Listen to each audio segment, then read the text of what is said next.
Sadar Jilla Congress once again conducted a rally all across the capital protesting against the hike of electricity tariff on Wednesday.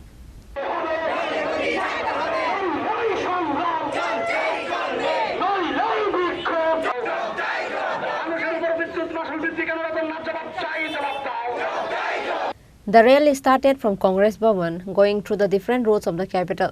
At last, the deputation was given to AGM of Electricity Department demanding to increase the hike of electricity bill.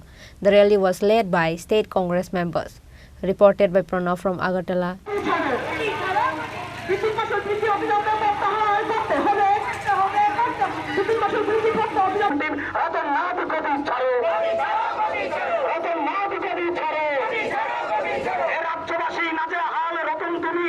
আজকে আমরা প্রধানত ভয়াবহ বিদ্যুৎ সমস্যায়, অন্যদিকে সম্পূর্ণ অযৌক্তিকভাবে নয়া যে বিদ্যুৎ আইন, সেই বিদ্যুৎ আইনের সাথে সঙ্গতি না রেখে রাজ্য সরকার বিদ্যুৎ নিগম তার রেগুলেটরি কমিশনের নামে মানুষের উপর অস্বাভাবিক বোঝা চাপানোর জন্য 5 এবং 7% বিদ্যুৎ মাশুল বাড়িয়ে দিয়েছে।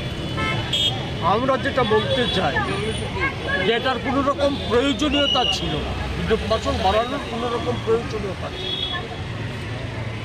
বিদ্যুৎ মাশুল তখনই বাড়ানো যায়, একদিকে বিদ্যুৎ পরিষেবা যথা উপযুক্তভাবে বিদ্যুৎ গ্রাহকরা কোনো রকম ডিস্টার্ব না করে পরিষেবা যদি ভালো মতোভাবে দেওয়া যায়, কোনো যদি যুক্তিসঙ্গত কারণ থাকে, তাইলেই বিদ্যুৎ মাশুল বাড়ানোর প্রশ্ন আসে।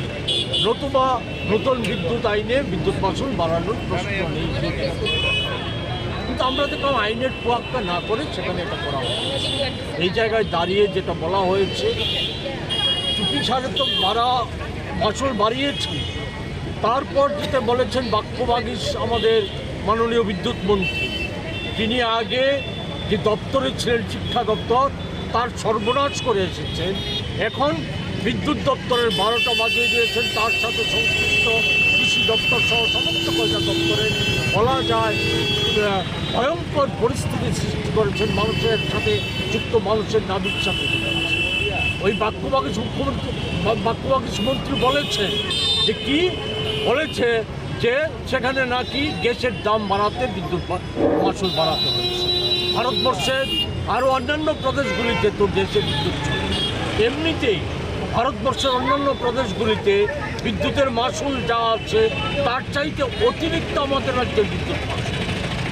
অন্য রাজ্যে, অনেক রাজ্যে এই বিনামূল্যে বিদ্যুৎ সরবরাহ করা হয়, 100, 200, 300 ইউনিট পর্যন্ত বিদ্যুৎ বিনামূল্যে সরবরাহ করা হয়, কিন্তু আমাদের রাজ্যে সেই ব্যবস্থা নেই। অথচ বলা হচ্ছে ডাবল ইঞ্জিনের সরকার। 18 সালের আগে ওই ভারতবর্ষের প্রধানমন্ত্রী থেকে শুরু করে বিজেপির নেতারা বলেছিল ডাবল ইঞ্জিনের সরকার তৈরি হলে পরে সেখানে মানুষের কোনো সমস্যা থাকবে না, সমস্যা লাঘব করা হবে। গত কিছুদিন আগে বাজেট অধিবেশন হয়ে গেছে, সেই বাজেট অধিবেশনে মন্ত্রী যে অর্থমন্ত্রী যে বাজেট পেশ করেছে সেখানে বলেছে নিষ্কর বাজেট, কিন্তু সেই জায়গাতে তো আমরা দেখলাম যে বলা নেই কোয়া নেই, সে বিদ্যুৎ মাশুল বাড়িয়ে দেওয়া হচ্ছে। এমনিতেই 18 সালের পর ফিক্সড চার্জ, মিটার চার্জ, এই সমস্ত নাম দিয়ে বিদ্যুতের মাশুল বাড়ানো হয়েছে। 2019 ইংরেজিতে ডিউটি চার্জের নাম দিয়ে 5% বিদ্যুৎ মাশুল বাড়ানো হয়েছে।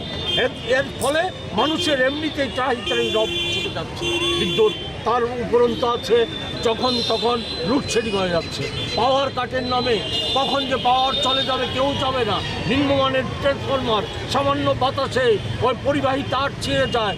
একটা বলা যায় একটা অরাজক পরিস্থিতি গোটার বিদ্যুৎ দপ্তর জুড়ে চালু হয়েছে।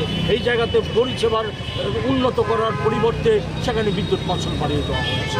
লোকসানে চলছে বিদ্যুৎ নিগম, লোকসানে চলছে বলা হচ্ছে। কেন লোকসানে? এই বিদ্যুৎ নিগম তো লাভে ছিল, কোটি কোটি টাকা লাভ হতো, কেন আজকে লোকসান? একটাই কারণ, সে হচ্ছে অপদার্থতা আর হচ্ছে ব্যাপক দুর্নীতি। এর ফলশ্রুতিতেই আজকে এই লোকসানের বহর বন্ধ হচ্ছে। এর দায় আমরা সাধারণ নাগরিকদের উপর চাপানো যে প্রতিবাদ আমরা করছি, আমরা এটা মেনে নেব না। আমরা আজকে আধিকারিকের নিকট ডেপুটেশনে যাচ্ছি, সেখানে আমরা চাপ সৃষ্টি করব এই ভয়াবহ বিদ্যুৎ মাশুল প্রত্যাহার করার জন্য। যদি প্রত্যাহার না করা হয় আমরা থেমে থাকবো না।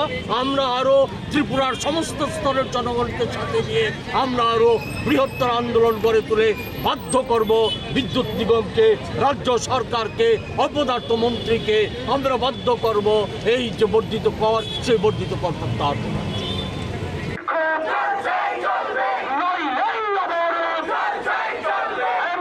চিনি খরা